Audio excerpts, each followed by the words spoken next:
Hello everyone, हम लोग पढ़ रहे थे लैंड एंड वाटर रिसोर्सेज और इनमें से हमने फर्स्ट 3 टॉपिक कवर कर लिए हैं। प्रीवियस क्लास में मैंने आपको नॉन रिन्यूएबल लैंड रिसोर्सेज को पढ़ाना स्टार्ट किया था और आज हम इसी टॉपिक को आगे कवर करेंगे। तो आई होप आपने मेरे प्रीवियस लेक्चर को देखे होंगे। आज का हमारा टॉपिक है changes caused by agriculture and overgrazing, land degradation, extent and cause of land degradation, impact on land, programs implemented for wasteland development. एक एक करके इन पांचों टॉपिक को हम जल्दी से कवर करेंगे। तो सबसे पहले है changes caused by agriculture and overgrazing. The changes in environment caused by man through his agropastoral activities can be divided into 2 types for the sake of simplicity. Environment में जितने भी चेंजिंग हुए हैं उसका पूरा क्रेडिट मैन को जाता है ना, क्योंकि एग्रोपेस्टोरल एक्टिविटीज़ जितने भी एग्रीकल्चर रिलेटेड एक्टिविटीज़ हैं, पेस्टोरल रिलेटेड एक्टिविटीज़ है, ये सारे क्या कर रहे हैं, इम्पैक्ट काउज कर रहे हैं हमारे इन्वायरमेंट पे, है ना। और इसका मेन 2 रीज़न है। क्या है? Changes brought about by traditional agriculture.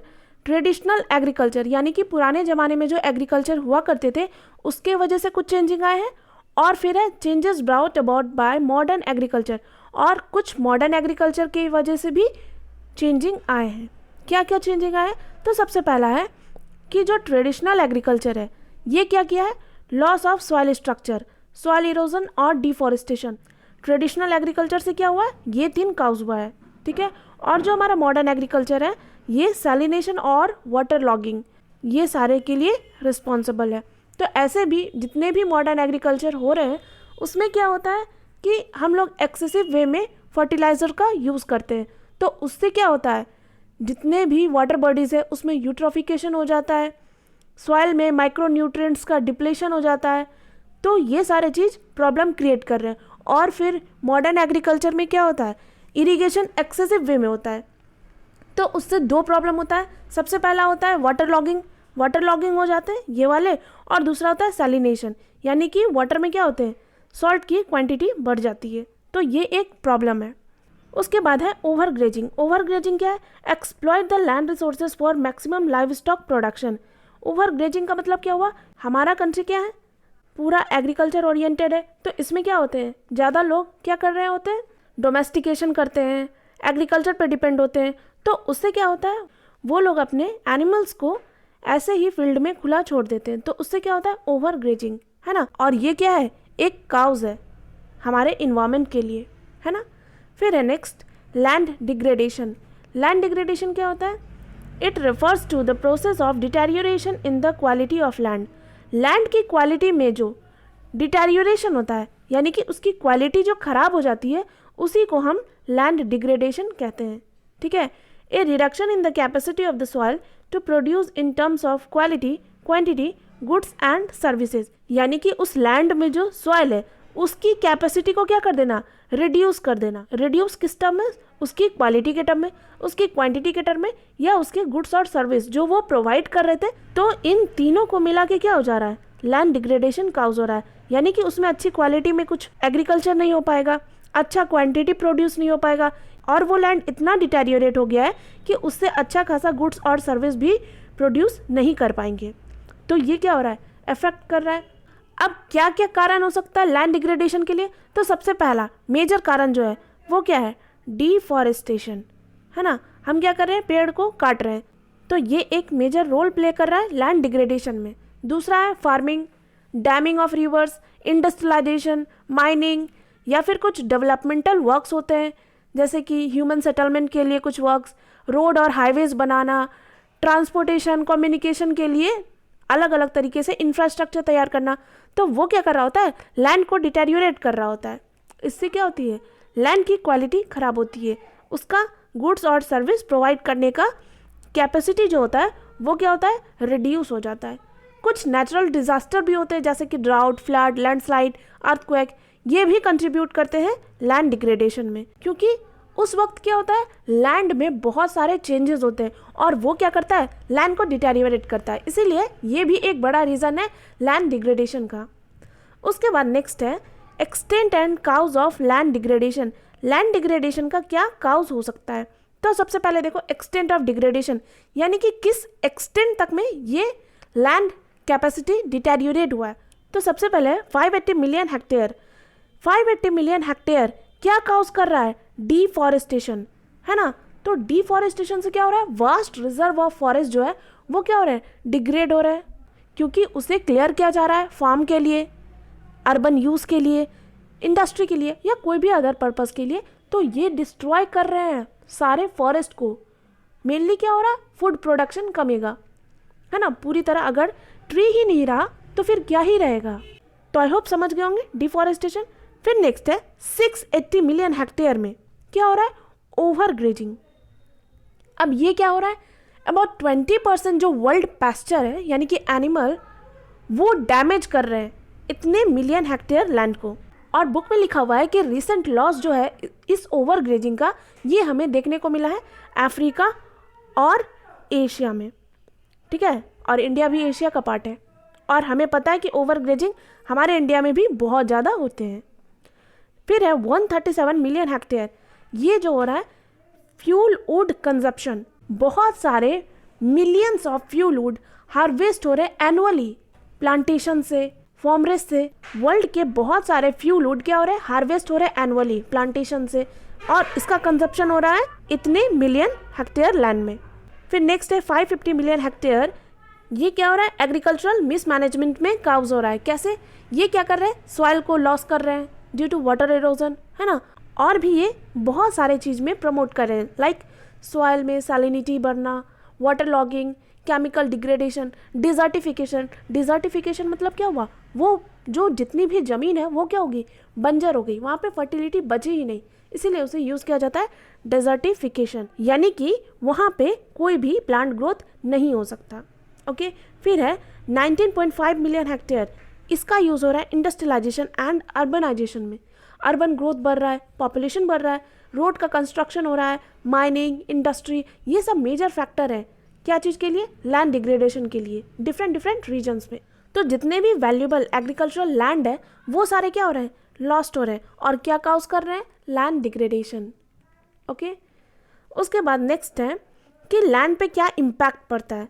तो क्या लिखा हुआ है, environmental degradation has not only led to lowering of water tables but also to land degradation, soil erosion and desertification. जब मैं आपको रिन्यूएबल वाटर रिसोर्स पढ़ा रही थी उस वक्त मैंने आपको बताया था कि इन्वायरमेंटल जो डिग्रेडेशन होता है उससे क्या हो रहा है, वाटर टेबल लो हो रहा है, वाटर की स्कार्सिटी हो रही है। तो सिर्फ इन्वायरमेंटल डिग्रेडेशन से वाटर पे ही इम्पैक्ट नहीं पड़ता, लैंड पे भी इम्पैक्ट पड़ता है। क्या क्या काउज करता है, लैंड डिग्रेडेशन, सॉइल इरोजन और डेजर्टिफिकेशन। आई होप आपको ये तीनों टर्मिनोलॉजी अच्छे से समझ में आ रहे होंगे। फिर क्या कहा जा रहा है कि wasteland development involves regenerating the land through a variety of soil and water management practices, planting appropriate plant species, protecting them and sharing the benefits.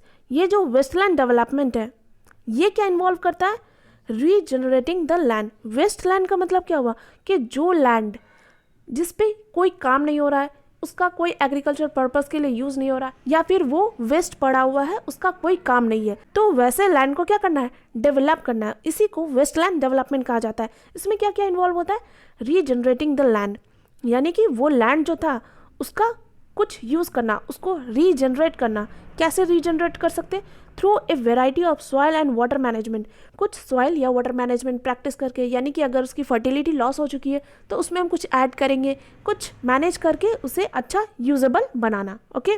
फिर है प्लांटिंग एप्रोप्रिएट प्लांट स्पीसीज। आधी प्रॉब्लम तो इसी से खत्म हो जाएगी। मेन रीज़न क्या है, डिफॉरेस्टेशन। अगर हम वहाँ पे क्या करने लगे, एफॉरेस्टेशन, यानी कि प्लांट लगाने लगे, तो एक प्रॉब्लम तो ऐसे ही खत्म हो जानी है। और क्या हो सकता है, ये जो लैंड है इसे हम प्रोटेक्ट कर सकते हैं और इसके बेनिफिट को शेयर कर सकते हैं। तो ये सारे कुछ मेजर्स हो सकते हैं। फिर बताया जा रहा है कि इंडिया में बिटवीन 30 to 50% प्राइवेट या कॉमन लैंड एस्टिमेट किया गया है कि ऐसे ही डिग्रेड हो रहे हैं, उसे वेस्ट लैंड बोल दिया गया है। कितना, 30 to 50%, यानी कि ये वेस्ट पड़ा हुआ है, इसका कोई काम नहीं है। ये जो लैंड है इसमें कोई भी पोटेंशियल नहीं है कुछ प्रोड्यूस करने का, ड्यू टू इकोलॉजिकल डिग्रेडेशन, या फिर उसका ओवर एक्सप्लॉयटेशन हो गया हो, या फिर पूरी तरह उसका मैनेजमेंट सिस्टम एब्सेंट हो, है ना। अगर वो लैंड मैनेज ही नहीं होगा तो वो क्या होंगे, वो डिग्रेड ही होंगे। तो अभी जो मैंने ये पैराग्राफ आपको बताया, इसी से पता चलता है कि अगर हमारे इंडिया में 30 to 50% लैंड वेस्ट लैंड है तो उसे इस तरीके से रीजनरेट किया जा सकता है। ओके, फिर है नेक्स्ट, क्या क्या प्रोग्राम इम्प्लीमेंटेशन हुए वेस्टलैंड डेवलपमेंट के लिए। Following programs being implemented currently as part of national effort towards wasteland development. Wasteland development के लिए कुछ प्रोग्राम्स इंप्लीमेंट हुए, क्या क्या है। सबसे पहला है इंटीग्रेटेड वेस्टलैंड डेवलपमेंट प्रोजेक्ट। फिर है technology development extension and training scheme, support to NGOs, voluntary agencies, grant in aid scheme. फिर है investment promotional scheme, wasteland development task force, society of promotion of wasteland development. ये 6 कुछ scheme हैं जो government क्या की है, पास की हैं फॉर वेस्टलैंड डेवलपमेंट। फिर बुक में लिखा हुआ है कि एक वेस्टलैंड डेवलपमेंट स्कीम है society of promotion of wasteland development. ये स्कीम राजस्थान में डेवलपमेंट के लिए काम कर रही है, ठीक है। और फिर कहा जा रहा है ये जो स्कीम है society of promotion of wasteland development, इसे यूज़ किया जा रहा है चारगाह डेवलपमेंट। कहाँ पे, राजस्थान में। चारगाह डेवलपमेंट के लिए यूज़ किया जा रहा है राजस्थान में।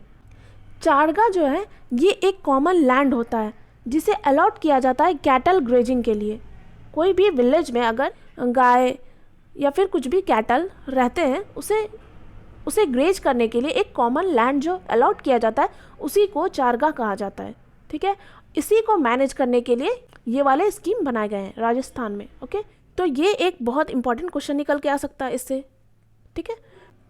फिर एक केस स्टडी दिया गया है प्रयत्न समिति। इसके बारे में थोड़ा सा बता देती हूँ, प्लीज़ सुनना। क्या कहा जा रहा है कि प्रयत्न समिति एक एनजीओ है।